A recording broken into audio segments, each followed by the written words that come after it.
మేము నువ్వు కూడా అడిగితే చెయ్యి మేడం నేను చెప్తాను. నా డౌట్ ఏంటంటే 1,29,000 రూపాయలు నాకు బ్యాంకులో లోన్ ఉంది, కొంపల్లి బ్యాంకులో.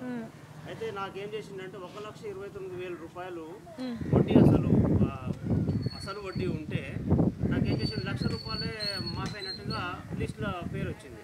ఇప్పుడా ఇప్పుడు అట్లా రాకూడదు వాస్తవానికి అయితే. యాక్చువల్గా రాకూడదు, రెండో విడతలు రావాలి. కానీ నాకు ఫస్ట్ విడతలే 1,00,000 మాఫైనట్టుగా వచ్చింది. అయితే 29,000 రూపాయలు బ్యాంకు ఇప్పుడు కడితే ఇస్తారని అంటారు. మీరేం చేయాలంటే ఈ మిస్టేక్స్ ఉన్నాయి. అయితే మీరు వాళ్ళు చెప్పడం ఏందనంటే మీరు అగ్రికల్చర్ ఆఫీస్కి పోయేసి మీరు మళ్ళీ ఒక డిక్లరేషన్ ఇవ్వాలి. ఎందుకంటే మీరు 1,50,000 జోన్లోకి వస్తారు. ఇప్పుడు 99,000 రూపాయలు ఎవరికైతే ఉన్నాయో అంతవరకు మాఫీ కదా. సో ఇప్పుడు మీరు 1,50,000 జోన్లోకి వస్తారు. 1,50,000 తర్వాత 2,00,000 వాళ్ళు ఉంటారు. 2,00,000 కూడా 2,00,000 పైన డబ్బులు ఉంటే నీవు అర్హుడువా కాదా పక్కన పెడితే, ఇప్పుడు నువ్వు అర్హుడువా కాదా విషయం పక్కన పెట్టినా నువ్వు పైసలు కట్టాలి నీకు 2,00,000 వరకు. సో అంతవరకు అది క్లియర్. అయితే ఇప్పుడు ఈ 1,50,000కు 2,00,000కు కూడా రేషన్ కార్డు లింక్ ఉంటుందా ఉండదా అనే విషయం ఇంకా క్లారిటీ లేదు. అది విషయం. సో ఎందుకంటే గైడ్ లైన్స్లో మాత్రము వాళ్ళు చెప్పారు కుటుంబంలో ఒకరు తీసుకున్నారు, కుటుంబ సర్వే ప్రకారంగా కుటుంబంలో ఎంతమందికి లోన్లు ఉన్నాయి అదొక విషయం. రెండోది వచ్చేసరికి భార్యాభర్తలకు ఉంటే ఫస్ట్ భార్య పేరు మీద ఉన్నది చేస్తున్నారు, స్త్రీకి ప్రాధాన్యత ఇచ్చారు ఆ గైడ్ లైన్స్ ప్రకారమే. ఎందుకంటే వాళ్ళొక గైడ్ లైన్స్ పెట్టుకుంటే ఆ గైడ్ లైన్స్ జవ దాటారు. మళ్ళీ నువ్వెవరు చెప్పినా కూడా ఒక గైడ్ లైన్స్ అంతా కూర్చి దాన్ని రూపొందిస్తారు. నువ్వు నేను అరుచుకున్నంత మాత్రాన కూడా గైడ్ లైన్స్ లో మార్పు ఉండదు. అది విషయం. ఇంకోటి మేడం, ఇప్పుడు ఏం చేస్తుందంటే ఒక మహిళకి 36,000 ఉంది లోన్, ఆమె తీసుకునేది 36,000, ఇంకా మిగతా ఎంత అయిందో తెలియదు మనకి. అయితే ఆమెకి ఒకటే రేషన్ కార్డు, ఒక ఆమె ఉంటుంది ఆ రేషన్ కార్డులో. ఇప్పటి వరకు ఆమెకు మాఫీ లేదు. ఎప్పుడు తీసుకుంది ఆమె తీసుకున్నది 2022 తీసుకుంది. అవ్వాలి ఆమెకు అవ్వాలి, మరి కాలేదు. నేను కూడా మెసేజ్ పెట్టిన బ్యాంక్ వాళ్ళకు, తర్వాత బ్యాంకు, తర్వాత వాళ్ళకు మెసేజ్. ఇంకొక విషయం ఏంటంటే ఇప్పుడు మీకు ఇచ్చిన డబ్బులు ఇప్పుడు ఏదైతే రాష్ట్ర వ్యాప్తంగా రుణమాఫీ చెప్పారు 2,00,000 వరకు, అందులో 1,00,000 వస్తుంది, 50 వస్తుంది, 30 వస్తుంది, 40 వస్తుంది, 1,50,000 వస్తుంది, 1,70,000 వస్తాయి, 2,00,000 కూడా వస్తాయి. రాష్ట్ర వ్యాప్తంగా రుణమాఫీలు కావాలి అని అంటే ప్రతి ఒక్క నువ్వు నేను అందరు తీసుకున్న వాళ్ళే కావాలంటే 69,000 కోట్లు కావాలి. అర్థమైందా? నిన్ను మధ్యలో చాలామందిని కట్ చేస్తేనే 31,000కు వచ్చింది. 31,000 కోట్లే బడ్జెట్. ఆ 31,000 కోట్ల అర్హులు ఎవరు ఉన్నారో వాళ్ళకే ఇస్తారు. ఎందుకు అర్హులు గారో నువ్వు చెప్పలేవు. ఆమెని బంతిలు అందరు కూర్చుంటారు, భోజనాలు అందరికి అందాలని లేదు అని చెప్తున్నా. ఇక్కడ నేను చెడు బడ్జెట్ పెట్టిన దాని గురించి మాట్లాడుతున్నా. ఇక్కడ ఇప్పుడు గత ప్రభుత్వంలో 2014 నుంచి 18 వరకు రుణమాఫీలు అన్నారు కదా, చాలా మందికి మళ్ళీ కాలేదంటున్నారు. మొత్తం కేటాయించిన బడ్జెటే 30,000కు చేసిరు. 30,000కు రుణమాఫీలు చేస్తేనే నాకు రాలేదు అన్నారు. 30,000 కోట్ల బడ్జెట్కే. మరి 31,000 కోట్ల బడ్జెట్కు ఎట్లా సరిపోతాయి? మరి లెక్క నేను అది చెప్తూ లెక్క మాత్రమే. వాళ్ళు 1,00,000 లోపు రుణాలకు మొదట విడత 19,000 కోట్లు చెల్లించారు. 19,000 కోట్లు. ఈ మొదటి విడత 1,00,000 లోపుకి ఎంత? 6,098 కోట్లు మాత్రమే. అంటే ఎంతమంది పోతారు మధ్యలో? అది ఒక క్లారిటీ. ప్రభుత్వం అనేది ఈ 1,00,000 లోపు మేము ఇంతమందికి ఇస్తున్నాం అనేది ఒక ఎక్కడ చెప్పలే. దాంతో ఏమవుతుంది అంటే మీరు బ్యాంకర్ల దగ్గరికి పోతూ ఉంటారు. బ్యాంకు వాళ్ళు ఏం చెప్తారంటే వాళ్ళకు నీ పేరు మీద వచ్చిందా రాలేదు, రాకపోతే వాళ్ళ దగ్గర రీజన్స్ లేవు. మిమ్మల్ని మీరు వెళ్ళి అధికారుల దగ్గర కనుక్కోండి. సో ఇది పరిస్థితి. నేను చెప్పదలుచుకుంది అంతే తప్ప నేను దానికి ఇది బడ్జెట్ కంపేర్ చేసి చెప్పిన మీకు. వీళ్ళు కూడా ఏం చేసిరంటే December 9న సమీక్ష పెట్టిన రోజు ఏం చేసిరంటే ఈ ట్యాక్స్ పేయర్స్ వీళ్ళందరూ ఉంటారు కదా, గవర్నమెంట్ ఉద్యోగులు, ట్యాక్స్ పేయర్స్, వీళ్ళందరినీ తీసేయగా ఎంత అయింది అని అంటే 49 కోట్ల రూపాయలు అవసరం ఉన్నాయి. దాన్ని తీసేయంగా కూడా వాళ్ళు 49,000 కూడా కష్టం అనేసి ఏం చేశారంటే దాన్ని 31,000 కోట్లకు చేశారు. ఈ 31,000 కోట్లు ఎంతమందికి ఇవ్వగలుగుతారో అంతే ఇస్తారు. సింపుల్ థింగ్ అది. ఇంకా నేను ఇంత క్లియర్గా చెప్పిన మీకు. ఇంకా రాకపోతే దాని కారణాలు రకరకాలుగా ఉండొచ్చు. ఇక్కడ రాజకీయం గురించి కాదు, ఏది కాదు, వాళ్ళ పబ్లిక్ ఏమనుకుంటున్నారు అనే దాని మీదనే నేను చెప్పదలుచుకున్నాను. ఇప్పుడే నేను బ్యాంకు పోయి వస్తున్నా. ఇది మా account, Aadhaar card, bank account number. ఇది రేవంత్ రెడ్డి ఏం చెప్తుండో మిత్తి అసలు కలిపి మొత్తం 2,00,000 ఏకకాలంలో అంటుండు. నేను తీసుకున్నది 18,000 లోను.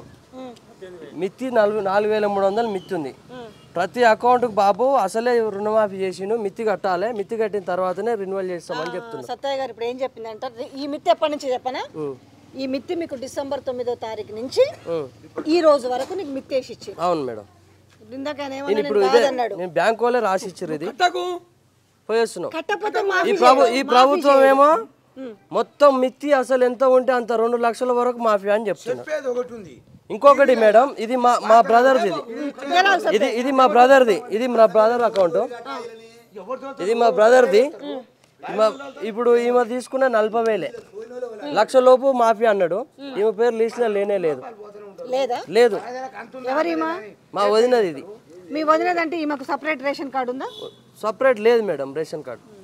నాకు రేషన్ కార్డుతో సంబంధం లేదన్నారు కదా. ఇప్పుడు ఈ రోజు చెప్పిండి అలా రేషన్ కార్డు సంబంధం లేదు, పాస్బుక్ తీసుకొని చెప్పిండి. సో ఇది ఈమె తీసుకుంది ఎంత? అన్న భార్య కుటుంబంలో తీసుకున్న వాళ్ళలో ఒక్కరికి అవుతుంది. రేషన్ కార్డు లేదని చెప్పి ఈమెకు చేయలేదు, మాకేమో చేసిరు. తీసుకున్నది 18,000, మిత్తి 4,300 ఇంకా కడితేనే రెన్యువల్ చేస్తామని చెప్తున్నారు. ఇది కాంగ్రెస్ ప్రభుత్వం ఏమో మొత్తం మేము మిత్తి అసలు కట్టి రుణమాఫీ చేస్తున్నామని చెప్తున్నారు.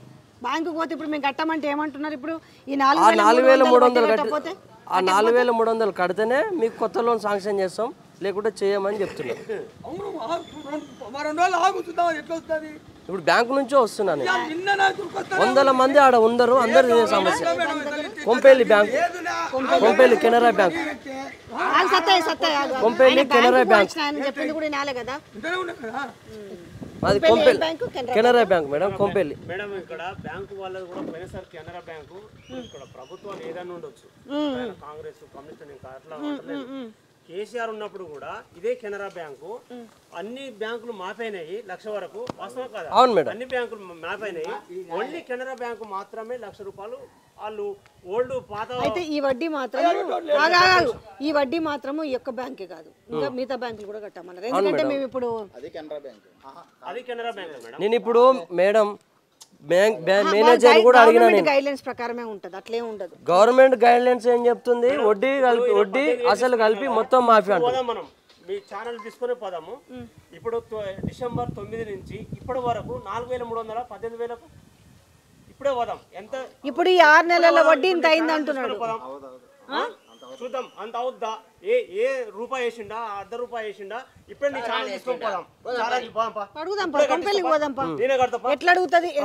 తర్వాత వదిలేసాయి 18,000 రూపాయలకి ఆయన కూడా పాయింటే కదా, మరి 4,300 ఎట్లా కొట్టామని మేము అడిగినాం మేడం. మేము అడుగుతూనే ప్రతి ఒక్క క్యాండిడేట్ కి అసలు అవుతుందండి, మిత్తి కట్టుకోవాల్సిందే. ఒక్క నిమిషం, అది కాదంట. ఈ బ్యాంక్ లో చెప్పడం ఏంటంటే అసలు అవుతుంది, మిత్తి అవ్వట్లేదని చెప్పిండ్రు. అందరికి అట్లనే అవుతుందని చెప్తున్నారు. అందరికి అసలే అవుతుంది, మిత్తి అవ్వట్లేదు. ఇదైతే వాస్తవం ఉండొచ్చు నాది. ఇప్పుడు నేను అదే చెప్పినా కదా మేడం, నేను 99,000 తీసుకున్నా, 99,000 మాఫీ అయింది నాకు. అయితే అర్థమైంది. ఇప్పుడు పాయింట్ లేదు, ఇప్పుడు పాయింట్ వాళ్ళకు కూడా అసలు వడ్డీ మాఫీ అయితే లేదు, అసలు మాత్రమే మాఫీ అవుతుంది. అర్థమైంది ఇప్పుడు. అవునవును, 18,000కి అంత కాదు. మనం చూద్దాం. ఇప్పుడు పోదాం బ్యాంకు, మీ ఛానల్ తీసుకొని పోదాం. లేదు, అసలు మాఫీ అవుతుంది, వడ్డీ మాఫీ అయితే లేదు. ఇది ఈ బ్యాంకు వాళ్ళు మీరు కూడా మీ అసలు కూడా మీరు చేయండి. ఇప్పుడు మనం ఏం చేయాలంటే అసలు ఏ బ్యాంకులైనా అవుతుందా, ఈ ఒక్క బ్యాంకులైనా? పోయినసారి ఒక్క నిమిషం, కెనరా బ్యాంకులో పోయినసారి ఓన్లీ కెనరా బ్యాంకు, మనం ఇక్కడ ప్రభుత్వాలు తప్పు పట్టలేదు, ఓన్లీ కెనరా బ్యాంకు. అప్పుడు కేసీఆర్ మాఫీ చేసింది 1,00,000 రూపాయలు. పాపం ఈడు పంపిస్తే, ఈ కెనరా బ్యాంకు పంపిస్తే ఆయన మాఫీ అయ్యేది 1,00,000. అప్పుడు ప్రతి రైతుకు అయ్యేది, అప్పుడు ఆ టైంలో అయిపోయేది, ఆ టైంలోనే కేసీఆర్ పీరియడ్నే అయిపోయేది. అడగండి. కాకపోతే మీరు బ్యాంకు దగ్గర ఉన్న వాళ్ళందరూ ఏమంటున్నారు? అందరిది అవుతుంది మేడం, ప్రతి ఒక్కరికి అసలు అవుతుంది, వడ్డీ రాసిస్తున్నారు, ఒక్కొక్కరికి ఎంతెంత పడుతుందో రాసి కట్టుకోమంటారు. ఇది మా బ్రదర్ది మేడం. ఇది మీ బ్రదర్ది. మీ వదిన పేరు మీద ఉన్నది కాలేదు. 40,000 తీసుకుందామా, ఆమె కాలేదు. సో ఈమెకు వడ్డీ అసలు 40,000 అసలే కాలేదు. వీళ్ళు పంపడం మేడం, లిస్ట్ పంపాలి కదా. అంటే మరి ఆయన చెప్పింది ఏంది, 2 లక్షల రూపాయలు రుణమాఫీ అన్నాడు. అందులో మరి వడ్డీల గురించి క్లారిటీ లేదు కాబట్టి మరి అది ఇప్పుడంతా గందరగోళంగా ఉంది. మేడం ఇప్పుడు ఏం చేయాలంటే, రైతు 18,000 తీసుకున్నాడు, అసలే మాఫీ అయింది. క్షేత్రస్థాయిలో పర్యటించినప్పుడు 18,000 అసలే మాఫీ అయింది, మిత్తి అవుతలేదు. ఎప్పటి నుంచి ఎప్పుడు చేసినావు? మేము 2 years అవుతుంది మేడం తీసుకొని లోను. 2 years అవుతుంది లోన్ తీసుకొని. 1 year బ్యాక్ రెన్యువల్ చేసినాం. 1 year చేయలేదు. ఆ 1 year ఇంట్రెస్ట్ ఇది అంటున్నాడు ఇప్పుడు. అసలు అయింది బాబు మీకు, అసలు అయింది, ఇంట్రెస్ట్ రాలేదు. లేదు ఎందుకో చెప్పనా, ఈయన 1 year రెన్యువల్ చేయలేదు. 1 year వినండి, 1 year రెన్యువల్ చేయకపోతే ఏమవుతుంది, చక్రవడ్డీ వేస్తాడు. ఈ చక్రవడ్డీ మీద ఈయన అమౌంట్ ఎక్కువ ఉంటుంది. ఈ అమౌంట్ ఎక్కువ తీసుకొని 7 నెలల వడ్డీ కూడా ఇంత పడి ఉంటుంది.